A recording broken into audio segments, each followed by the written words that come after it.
Kalau lu klik video ini, berarti lu sadar kalau lu itu miskin dan lu pengen berubah. Kebanyakan orang miskin itu menghibur dirinya dengan cara dia nyalain orang lain. Dia selalu bilang bahwa ini kondisi ekonomi lagi jelek, ini kesalahan pemerintah, ini salah gua nggak dilahirin sama orang yang kaya. Tapi itu cuma cara mereka semua untuk menghibur dirinya. Lu pernah mikir nggak, di dunia ini uang itu ada banyak sekali ya. Ada orang yang bisa hasilkan puluhan triliun, bahkan ratusan triliun per tahunnya. Tapi lu bingung, kenapa uang itu tidak pernah nyampe ke tangan lo? Kenapa tidak pernah ada di genggaman lo? Berarti ada hal di dunia ini yang lu nggak tahu yang orang lain itu tahu. Mereka itu selalu yang gua sebut jual skrip ke lu. Datang ke sekolah yang rajin, kerja yang keras, menabung yang keras, ya kan? Lu sekolah yang rajin, cari nilai yang bagus, dengan nilai yang bagus lu bisa lamar kerja, lu cari gaji naik pelan-pelan, lalu nabung di celengan ayam. Itu adalah skrip yang ditanamkan ke lu sejak lu kecil. Jadi setiap kali ya lu punya pemikiran lain yang di luar skrip itu, lu akan ragu dan lu akan takut. Lu tidak pernah diajarin untuk nanya kenapa nasihat yang keluar seperti itu tidak pernah datang dari mulut orang yang kaya. Kalau semua sistemnya tadi, yang gue sebut dari sistem edukasi, ya, sistem pekerjaan, itu tidak pernah didesain untuk lu jadi kaya. Tapi itu lu didesain untuk sebagai hamster, ya, lu jadi sebagai hamster yang lari di roda. Lu cuman muter, lu kelihatannya larinya kencang tapi lu lari di tempat. Simpelnya ya, ketika lu sekolah nih, lu lulus sekolah, lu dijanjiin apa? Ketika lu lulus kuliah, lu pasti bisa dapat pekerjaan lebih gampang kalau S1. Padahal itu bohong secara total. Ketika lu naik gaji, tapi semua barang yang lu beli di sekitar lu itu udah ikutan naik. Jadi semua sistemnya ini didesain hanya sebagai ilusi. Lu cuma sebagai hamster yang lari di tempat. Lu disuruh nabung, ya kan? Atau dibikinin hashtag, yuk nabung saham. Lu nabung saham selama 5 tahun, malah sahamnya rugi. Jadi lu udah tadi, ya kan, pertama lu udah cari S1, ya lu udah keluar duit dulu, orang tua lu udah keluar duit buat lu dapat jaminan pekerjaan yang lu dapetnya sulit banget. Setelah lu cari orang dalam segala macam, lu bisa masuk, dapat gajinya naik, hasil ditabung, ya. Hasil tabungannya rugi. Setelah itu semua barang di sekitar lu naik. Mereka itu distraksi lu ya untuk nggak paham tentang ini dengan segala macam cara. Mereka kasih di depan kalian, di algoritma tuh ditampilin paling depan ya. Kalau lu lihat YouTube Indonesia trending, lu akan lihat semua isinya adalah konten entertain. Karena itu adalah yang di-push ya agendanya oleh mereka. Uang itu bukan seperti apa yang lu pikirin. Uang itu bukan cuma sekedar gua ngomong di sini kerja keras. Tukang sapu di bawah kerja keras lebih dari gua. Dan juga bukan hanya tentang kepintaran. Uang itu tentang kontrol ya. Jadi orang yang kaya itu, teman-teman gua yang kaya itu nggak kerja 9 sampai 5. Ya, kadang bisa lebih, kadang bisa kurang. Mereka itu ciptakan sistem. Orang yang jadi kaya itu tidak pernah ikutin aturan main gamenya yang diajarin ke kalian. Sekolah ya, cari kerja, abis itu nabung. Gak ada gua melihat satupun di bumi ini yang benar-benar kaya. Cuma dari ikutin 3 itu. Yang kaya adalah mereka yang punya sistemnya ya. Mereka yang bikin sistemnya. Mereka yang bikin aturan mainnya sendiri. Mereka yang ciptain gamenya. Mereka adalah orang yang gak play by the rules. Mereka bukan orang yang ngikut aturan. Mereka yang ngakalin aturan-aturan yang ada. Dan orang-orang kaya ini posisiin dirinya selalu menang. Contohnya, inflasi ketika naik, orang miskin tuh bingung gitu ketika beras itu naik, ketika biaya pendidikan itu naik. Orang kaya ketika inflasi itu mereka malah senang. Ketika inflasi terjadi, semua apartemen gue makin mahal, semua mobil gue makin mahal, semua rumah gue makin mahal, semua aset gue makin mahal. Jadi semua yang gue punya itu makin mahal justru kalau inflasi. Ketika inflasi terjadi justru gue tambah kaya. Itu adalah orang yang mainin aturannya. Lu perhatiin ya, ketika misalnya gue ngomong kripto, Bitcoin di sini, ketika Bitcoin jatuh, ketika saham jatuh, orang lain tuh pusing ya. Orang yang nabung saham bank ya, orang yang nabung Bitcoin itu pusing ketika turun 30%, 40%. Gue di sini pusing nggak? Enggak. Gue masih ada banyak bisnis yang ngasilin gue duit. Orang kaya itu desain hidupnya. Ketika semua sistemnya itu mau coba ngakalin dia yang ngakalin sistemnya. Ketika inflasi itu bunuh semua orang, inflasi bikin gue tambah kaya. Ketika orang bilang, oh ekonomi lagi turun, coba lu datang ke salah satu outlet kita di Bali. Salah satu dari 52 outlet yang grup kita punya. Itu full. Kenapa? Karena itu nggak cuma orang Indonesia yang datang ke sana. Yang datang ke sana ada bule Australia, ada bule dari Inggris. Mereka semua sibuk apa? Buka botol di sana. Ya, jadi nggak tergantung sama ekonomi lokal, bahkan bisnis-bisnis yang kita punya orang-orang kaya ini. Ketika lu kesulitan nabung dari hasil kerjaan lu, orang kaya itu lagi gandain duitnya di hal-hal yang lu bahkan nggak paham caranya. Mereka paham bahwa uang itu adalah sebuah alat, ya, sebuah tool, bukan sebuah reward atau hadiah. Orang miskin tuh kira, oh dapat uang ini kayak hadiah. Orang kaya lihat uang itu sebagai alat. Gue harus ngapain dengan uang ini? Gimana caranya gue bikin prajurit-prajurit ini bisa bekerja untuk gue? Misteri terbesar yang dikasih ke kalian adalah kalian harus kerja keras kan untuk dapetin uang. Kalian harus kerja untuk dapetin uang. Padahal uang itu dicetak, dipindahkan, bukan dicari untuk kalian bekerja. Kita orang-orang kaya bikin sistem untuk gimana cara cetak uang. Orang kaya itu tidak pernah kerja untuk gaji. Lu itu tidak pernah paham ya gimana caranya melihat uang sebagai alat. Lu melihat gaji itu sebagai sesuatu yang membanggakan. Ketika gaji naik, lu wah gaji gue naik. Waktu gue tukar terus untuk uang. Padahal lu hanyalah seorang pion di sistem yang dibikin sama orang lain. Orang kaya itu nggak fokus gimana caranya mereka dapat gaji lebih. Mereka fokus gimana caranya dapetin aset yang lebih. Gimana caranya punya sistem bisnis. Gimana caranya punya investasi yang menghasilkan. Gimana uang itu bisa kerja walaupun mereka udah nggak kerja untuk uang lagi. Orang miskin tuh hanya taunya yuk nabung saham. Orang kaya itu yang bikin emitennya. Mereka yang bikin perusahaannya, mereka bikin sistemnya, mereka gaji karyawannya, lalu mereka listingin di bursa. Kebanyakan kekayaan, ya ini lu bisa cari datanya. Ini dari Profesor Aswad Damodaran. Datanya adalah gak banyak orang yang bikin duit dari pasar saham. Kecuali para owner operatornya. Orang yang listing sahamnya itu yang jadi yang paling kaya. Orang kaya itu punya cara investasi yang kompleks. Mereka punya deal flow yang berbeda dengan kalian. Kalian cuma taunya gimana caranya beli saham perbankan. Orang kaya itu negosiasi dengan cara yang kalian nggak paham. Private equity deals, venture capital deals. Deal-deal yang kalian nggak pernah bisa dapat. Project yang bahkan kalian nggak tahu gimana caranya investasi di sana. Atau gimana caranya diajak untuk investasi di sana. Orang kaya itu selalu punya posisi cash yang mendekati ke nol. Duit gua ya, berdasarkan harta gue yang ada di rekening gue itu kurang dari 0,01%. Itu cuma buat gue hidup sehari-hari. Gue anti banget ngeliat uang di rekening itu, gue anti banget. Orang kaya, oke, kalau mau simpen cash itu di mana? Mereka pasti beli US Treasury. At least mereka mau bungain pasti cashnya. Mereka pasti simpen di mata uang yang kuat. Orang kaya yang gue tahu semua simpen USD atau enggak Singapura dolar. Mereka beli bonds di Singapura. Ya MAS punya Treasury. Mereka tidak ada yang beli bonds di negara berkembang. Kenapa? Karena fiatnya devaluasi, bondsnya nggak ada yieldnya jadinya.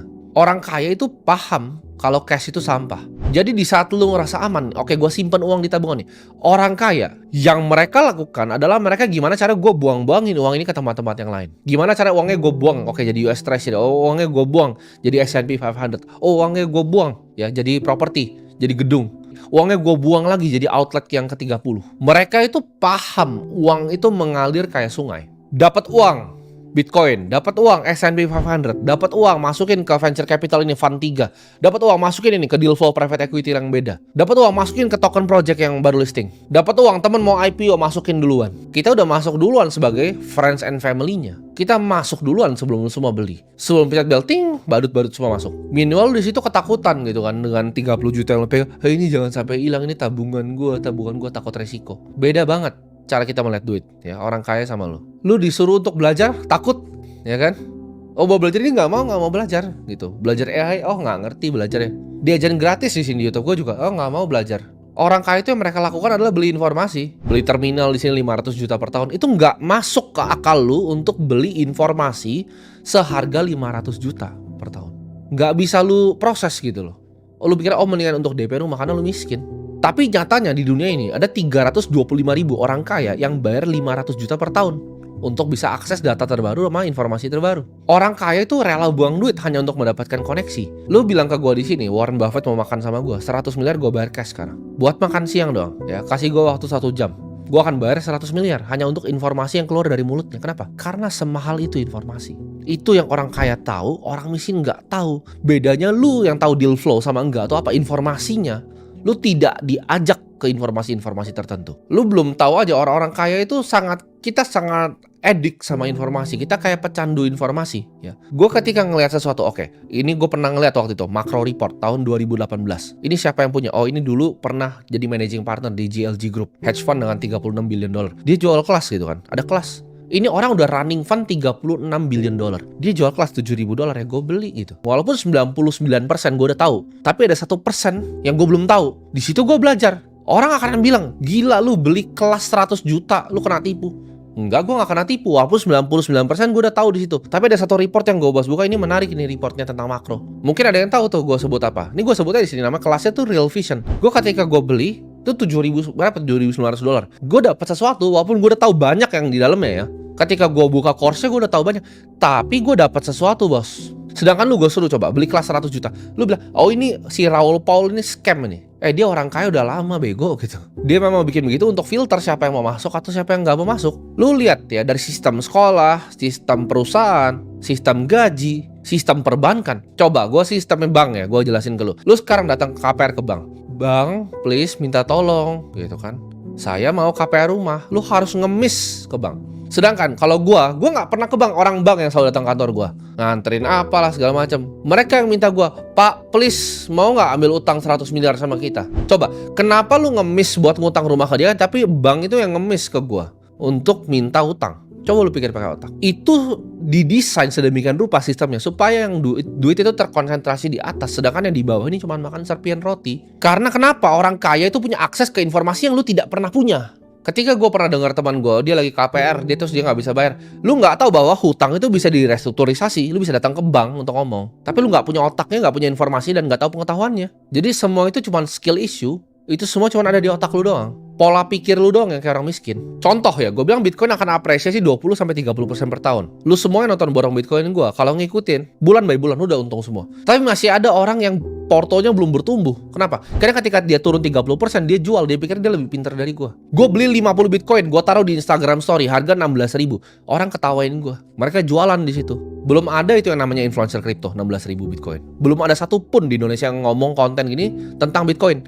Gue beli 50 waktu itu. Itu uang yang sama ya didiemin. Itu profitnya 394%. Kalau lu cuma lihat Instagram story gue dan pikir oke ini orang pintar gue ikutin. Tapi apa yang lu lakuin waktu itu? Dia kopi 80.000. Lu goblok. Kan lu miskin. Contoh tadi pagi, partner gue bilang, oke ini ada token, kita mau eksekusi order. Gue bilang udah keluarin 1% dari porto 10M. Ceder, naik 13%. Dapat 1,3M. 10 menit. Itu lu direktur kerja sampai kencing lu. Lu kerja sampai kencing, lu rapat, lu pakai batik, dateng, masih pakai ini lu gitu kan. Even direktur juga lu cuman budak di sistem orang yang bikin perusahaan itu. Lu cuman badut. Itu uang yang ada orang bikin 10 menit kayak begini gitu. Gaji lu setahun. Berarti ada hal yang gua tahu yang lu tidak tahu. Lu udah dikasih informasinya pun, dikasih untuk nyontek informasi pun, lu masih skeptis. Gua udah kasih tahu ulang-ulang, pendapatan lu itu kalau tidak pernah diputar tuh akan jadi nol ujung-ujungnya. Lu punya duit 100 juta, real inflasi, beras di sekitar lu terus mau naik 13-15%. Udah gua hitungin ke lu. 3 tahun itu berapa? Ya, 3,5 tahun duit lu setengah. 100 juta yang lu tadi tabung di celengan ayam lu, itu sisa 50 juta. Dalam 3 tahun, Bos. Lu kerja lagi 3 tahun minus setengah lagi, lu kerja lagi 3 tahun minus setengah lagi. Hal yang lu bisa beli di sekitar lu minus setengah, biaya pendidikan anak lu minus setengah. Terus lu masih tidak mau investasi, ya mati saja ke laut. Lu main pakai aturan yang sudah ketinggalan zaman. Semua tools itu gue beli ya. Gue beli Bloomberg Terminal. Ada orang yang misal tulis cuman macro report, itu dia cuman kasih macro report loh. 100 juta itu cuman PDF anjing.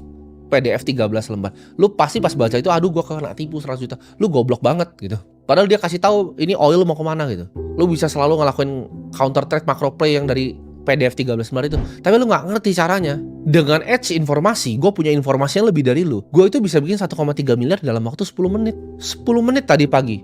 Bahkan belum ketemu gue sama partner gue. Lewat WhatsApp bos. Tembak, ceter. Close posisi. Lu mau tetap jadi budak ya, atau lu mau jadi orang kaya yang belajar untuk mainin sistemnya, mainin gamenya, tidak sesuai pada aturannya. Orang kaya itu uangnya gerak terus ya, jadi uang lu jangan diam di rekening.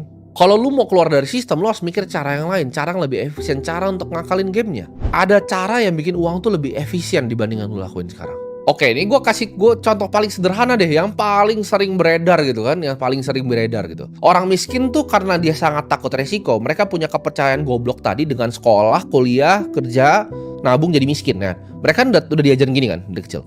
Jadi ketika ada sesuatu yang ngasih hal yang baru, mereka langsung tolak dengan semua kepercayaannya. Contoh, trading kripto itu judi. Berapa kali lu pernah dengar itu? Trading kripto itu judi. Trading options misalnya, options market itu adalah judi. Kenapa? Karena kalian taunya yang benar-benar judi, yang zaman dulu afiliator goblok itu mainin binary option. Itu saking gobloknya negara ini, kayak barang finansial itu bisa dijual. Jadi semua orang masyarakat otaknya jadi goblok gitu, bilang trading itu adalah judi. Gua tanya di sini, siapa lu dari 1,9 juta ya subscriber gue sini yang tahu namanya Susquehanna, SIG? Nol pasti yang tahu. Lu tidak tahu itu apa. Lu ngomong, oh trading itu judi. Ada orang namanya Jeff Yash tahun ini, ya dia bikin uang 280 triliun. Nama perusahaan hedge fund-nya adalah Susquehanna International Group, SIG. Lu tidak tahu ya Citadel itu siapa, Ken Griffin itu siapa. Dia beli Stegosaurus ya. Itu triliun dia beli. Cuma buat lucu-lucu aja gitu. Dia beli penthouse paling mahal di US. Itu semua dari mana? Dari trading di market. Ya, dari bikin hedge fund. Ada yang besar gitu. Lu bilang trading kripto itu judi. Lu cek coba Jump Trading, Jane Street, Wintermute. Otak lu itu tidak ada gitu. Otak lu tuh tidak ada sama sekali. Bahkan lu asal ngomong aja ketika ada orang ngajarin sesuatu, oh trading itu judi. Ada orang yang bikin 280T per tahun. Dia tahu sesuatu yang lu tidak tahu. Bahkan dia tahu sesuatu yang gue tidak tahu. Kalau gue bisa ketemu sama Jeff Yass tatap mata, gue akan belajar banyak sama dia pasti. Oh begini caranya bikin strategi market neutral yang lebih efisien untuk options market itu seperti ini. Dia mungkin sekolahin gue gimana caranya quant trading yang paling efisien, gimana caranya melakukan statistical arbitrage yang paling efisien. Lu di sini nggak paham bahkan market neutral itu apa, karena lu goblok banget. Makanya lu bingung, makanya rekening lu 30 juta. Gue bikin 1,3 bisa 10 menit. Kalau otak lu tuh kayak kodok, lompat gitu kan.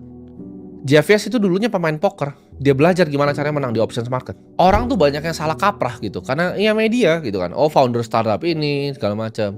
Coba founder startup lu suruh beli rumah dong 200 juta.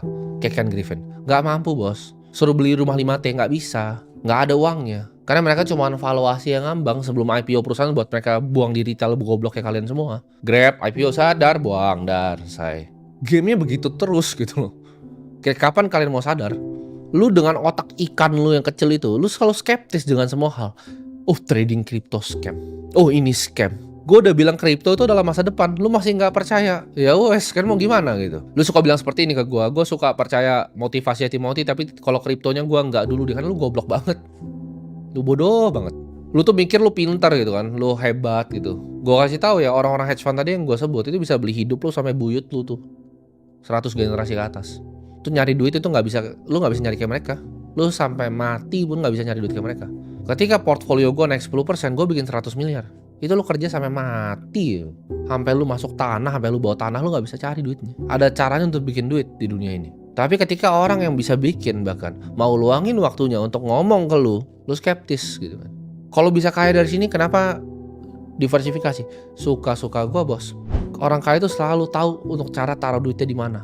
Apa aja project yang mereka mau bikin, apa aja yang mereka mau kembangin.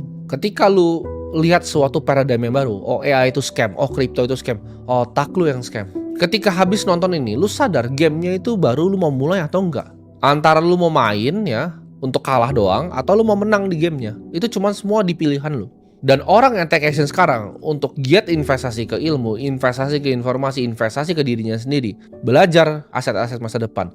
Mereka semua yang akan ambil masa depan lu, mereka akan rengut masa depan lu dari muka lu. 90% ya, yang nonton video ini akan balik persis ngelakuin apa yang mereka lakuin. 1,9 juta yang nonton ini nanti, itu akan balik persis lakuin apa yang lu lakuin selama 5 tahun ke belakang dan 20 tahun ke depan. Mereka akan hindarin resiko. Kayak itu tuh penyakit 90% dari orang. Oh, mau taruh uang di informasi, takut. Lu gak punya uang. Dia pasti mau ngambil uang gua. Itu lu semua pecundang-pecundang. Lu itu yang masukin diri lu sendiri di penjara finansial lu sendiri. Lu yang bikin kerangkengnya, lu yang masuk sendiri, lu yang gembok sendiri. Jadi nanti jangan pernah salahin orang lain ketika hidup lu itu masih kayak pecundang. Karena masa depan itu selalu akan datang ke mereka yang berani ngambil sekarang.